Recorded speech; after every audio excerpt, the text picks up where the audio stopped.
This channel does not promote any violent, harmful, or illegal activities. All content provided by this channel is meant for an education purpose only.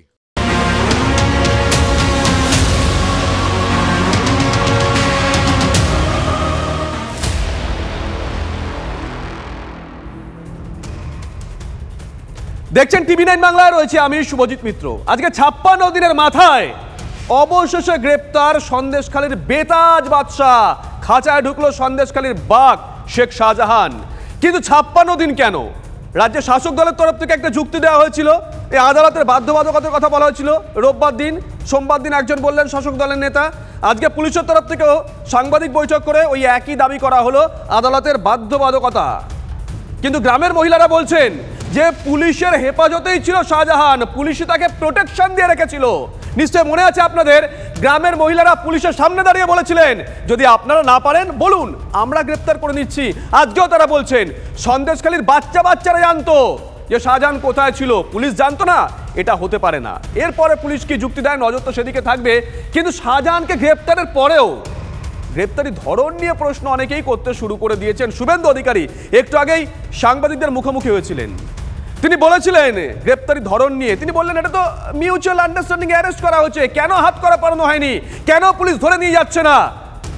আমরা ছবিটা দেখাই, যে ছবি সবার আগে টিভি9 বাংলা দেখিয়েছিল আজ সকালে। বুক চিতিয়ে শাহজাহান হেঁটে চলেছে, পিছনে পুলিশ। দেখুন একবার, একজন অভিযুক্ত যার বিরুদ্ধে মুড়ি মুড়কির মতন অভিযোগ, পুলিশের সামনে একেবারে গট করে হেঁটে যাচ্ছে বুক চিতিয়ে, আর পুলিশ কার্যত নীরব দর্শক। শুভেন্দু অধিকারী তিনি প্রশ্ন তুলেছেন, ছবি দেখে কি বলেছেন শোনাবো।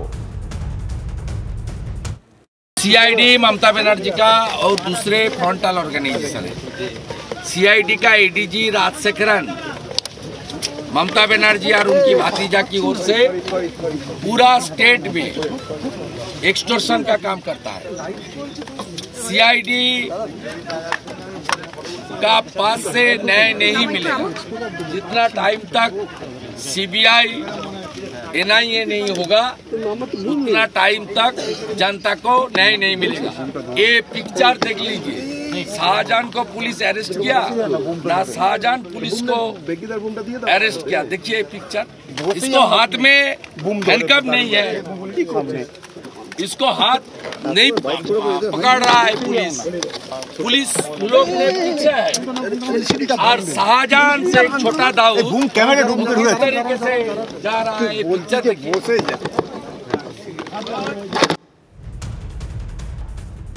সুজয় পাল আমাদের সঙ্গে রয়েছেন, আমাদের সহকর্মী। সুজয়, শুভেন্দু অধিকারী কি বলেছেন তা তো শোনালাম, একটু আগে শোনাচ্ছিলাম গ্রামের মহিলারা তারা কি বলছেন। তারা বলছেন যে দাবি করছেন তারা একেবারে প্রবলভাবে যে বাচ্চারাও জানতো শাহজাহান কোথায়, শাহজাহান তো পুলিশের প্রোটেকশনে ছিল। আজকে যে ছবি আমরা দেখাচ্ছি, তুমি সকালবেলা দেখিয়েছিলে সবার আগে, সেই ছবি আরও একবার দেখালাম। শাহজাহান রাজার মতো বুক চিতিয়ে হেঁটে চলেছে।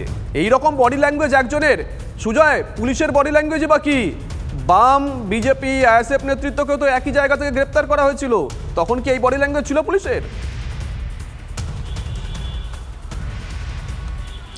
দেখো শুভজিৎ, আমরা বিভিন্ন ক্ষেত্রে বিভিন্ন মামলায় যখন আদালতে যাই, যে কোনো মামলাতেই দেখি অভিযুক্তকে পুলিশ যখন কোর্ট লকআপ থেকে এজলাসে নিয়ে যায় তখন হাত ধরে নিয়ে যায়। তার কারণ সুপ্রিম কোর্টে একটা নির্দেশিকা রয়েছে যে হাত করা বা দড়ি পড়ানো যাবে না, তাই হাত ধরে নিয়ে যেতে দেখা যায় এবং পাশাপাশি নিয়ে যেতে দেখা যায়। কিন্তু আজকে আমরা কি দেখলাম, শাহজাহান পুলিশের আগে গেল, পুলিশের হাত পর্যন্ত ধরলো না, পাছে তার সেই নেতাসুলভ যে ভাবমূর্তি, সেই ভাবমূর্তি নষ্ট হয়ে যায়। দ্বিতীয় প্রশ্ন, শাহজাহান শেখের তুমি যদি ড্রেস কোডটা দেখো, শাহজাহান শেখের গায়ে ধবধবে সাদা পাঞ্জাবি, ধবধবে সাদা কুর্তা, একদম নতুন সাদা স্নিকার এবং তার একটি কোট পরা রয়েছে। প্রত্যেকটা দেখে স্পষ্টতই বোঝা যাচ্ছে পরিষ্কার এবং পরিচ্ছন্ন। একজন অভিযুক্ত, পালিয়ে বেড়ানো অভিযুক্তকে যদি মধ্যরাতে গ্রেফতার করে আদালতেই রাতে পেশ করা হয়, তাহলে তার কাছে তার পরিবার বা কেউ এত কম সময়ের মধ্যে একদম পরিষ্কার পরিচ্ছন্ন পোশাক পৌঁছে দিতে পারেন কি? এই প্রশ্ন এই আদালতের আইনজীবীরা তুলছেন, তারা নিজেরা চোখে যা দেখেছেন। তৃতীয় সবথেকে বড় প্রশ্ন, আমরা দেখেছি যে কোনো মামলায়, সেটা কোনো নারী নির্যাতন হোক, ডাকাতি, খুনের চেষ্টা, এমনকি ব্যাংক জালিয়াতির ঘটনাতেও দেখেছি, অভিযুক্তকে আগে যখন আদালতে পেশ করা হয় মুখ ঢেকে দেওয়া হয়। তুমিও দেখে থাকবে যে বালিশের ওয়ার দিয়ে মুখ ঢাকা হয় এবং দু চোখ এবং নাকের জায়গায় 3টি ছিদ্র করে রাখা হয় যাতে তার চলাফেরায় বা শ্বাস নিতে কোনো কষ্ট না হয়। এক্ষেত্রে আমরা শাহজাহান শেখকে কি দেখলাম? শাহজাহান শেখ খোলা মুখে ঘুরলেন, তার ছবি ওই আদালতে উপস্থিত সাধারণ মানুষ রেকর্ড করলো, সংবাদ মাধ্যমে ক্যামেরা রেকর্ড হলো। আর এই জায়গাতে এক প্রশ্ন তুলছেন আইনজীবীদের একাংশ, তাদের বক্তব্য যে মুখ ঢেকে রাখার এটা আইন সিদ্ধ একটা ব্যাপার রয়েছে, যে আইনের ক্ষেত্রে পরবর্তীতে যখন বিচার প্রক্রিয়া শুরু হয়, যখন অভিযুক্তকে চিহ্নিতকরণ বা টিআই প্যারেড করা হয়, তখন যাতে অভিযুক্তকে সঠিকভাবে টিআই প্যারেডের প্রক্রিয়াটা এগিয়ে নিয়ে যাওয়া যায়, মামলাটাকে এগিয়ে নিয়ে যাওয়া হয়, সেই জন্যই মুখ ঢাকা হয়।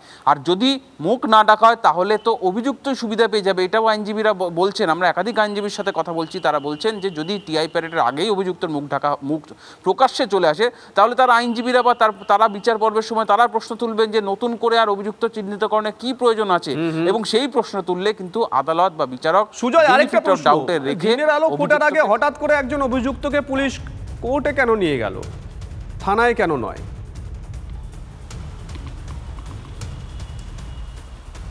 তবে এক্ষেত্রে পুলিশের বক্তব্য যে যেহেতু একটা সেন্সিটিভ ম্যাটার, একটা গুরুত্বপূর্ণ ম্যাটার, স্পর্শকাতর বিষয়, তাকে কোনো থানায় নিয়ে গেলে সেখানে তার অনুগামীরা বা কেউ নিয়ে গিয়ে সেখানে আইন শৃঙ্খলাজনিত সমস্যা তৈরি করতে পারে। যেহেতু তাকে গ্রেফতার করা হয়েই গিয়েছে, তাকে আদালতে পেশ করতেই হবে, তাহলে তার এবং আইন শৃঙ্খলা বজায় রাখতে সেই জন্য তাকে আদালতে রাখা হয়েছে এবং সেটা তাকে কড়া নিরাপত্তার ঘেরাপট্টোপে রাখা হয়েছে যাতে আইন শৃঙ্খলাজনিত কোনো সমস্যা না হয়। শাহজাহান শেখের এলাকা বলে যে অংশটি চিহ্নিত, সেই অংশের বাইরে রাখা হয়েছে যাতে পরবর্তীতে আইন শৃঙ্খলা যদি কোনো সমস্যার মুখে পড়তে না হয়। সেই কারণেই তাকে আদালতে মধ্যরাতে বা রাতে দিনের আলো ফোটার আগেই পেশ করা হয়েছে। এবং একই সঙ্গে আরেকটাও বিষয় যে সংবাদ মাধ্যমে তার যাতে ছবি ধরা না পড়ে আদালতে পেশ করার, সেটাও কিন্তু একটা বিষয়। কিন্তু আজকে আমরা যে শেখ শাহজাহানকে দেখলাম যে তাকে গ্রেফতারির আগেও যেরকমটা ছিল, গ্রেফতারির পরেও সেটা। একদম ছোট করে একটা বিষয় আমি জানতে চাইবো, দেখো এটা হয়তো অনেকের কাছে অনেক অপ্রিয় মনে হবে, কিন্তু যেটা ম্যাটার অফ ফ্যাক্ট, মানে অনেকেই আমরা দেখেছিলাম গ্রেপ্তার হলে তারা একটু অসুস্থ হয়ে পড়েন, হতেই পারে অসুস্থ হয়ে পড়তেই পারেন, এটা তো কে কখন অসুস্থ হয়, তুমি আমি এখন অসুস্থ হয়ে পড়তে পারি লাইভ দিয়ে। মোটামুটি শাহজাহানকে দেখে সুস্থই মনে হলো, তাই তো? আমার অখিলগিরির কথা মনে পড়ে যাচ্ছে, অখিলগিরি বলেছিলেন না শাহজাহান অসুস্থ, চিকিৎসা করাতে গেছেন, সেই প্রসঙ্গেই আর কি।